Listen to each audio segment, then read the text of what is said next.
the Cleveland section was a section of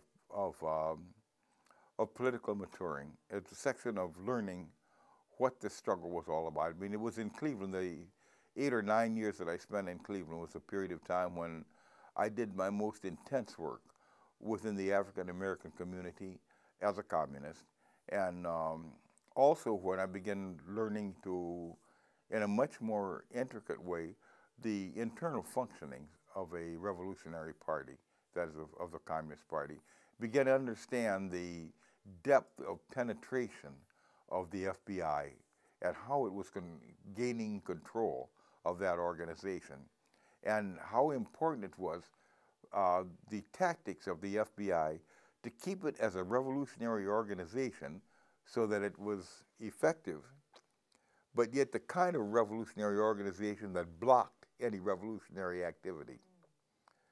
And so they were it took me those 9 years to understand that, but at the end of those 9 years, I fully understood how the FBI worked within the Communist Party, and also understood, I think, the tremendous influence that they had within that organization, how the FBI wasn't just inside the party, but it had a network of agents within the party.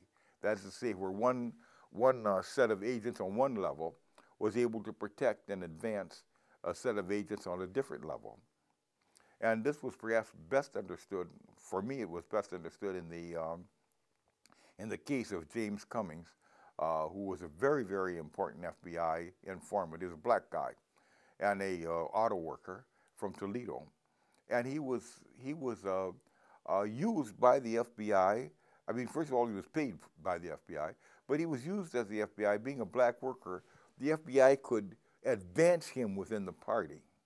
I mean, he was a know-nothing, right? He didn't know anything. But he was able to secure positions of authority within the Communist Party because he was protected and guided by the FBI agents who were white.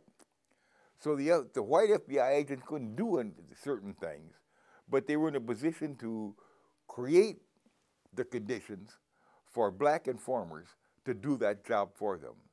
And it was almost impossible to break that kind of a phalanx, you know, that where one section was protecting the other section, and those of us who were trying to fight it were up against democratic centralism, so to speak. You know, we were cast in the light of being disruptors for trying to defend the organization. It was an impossible situation, and I think I learned that from the Cleveland situation.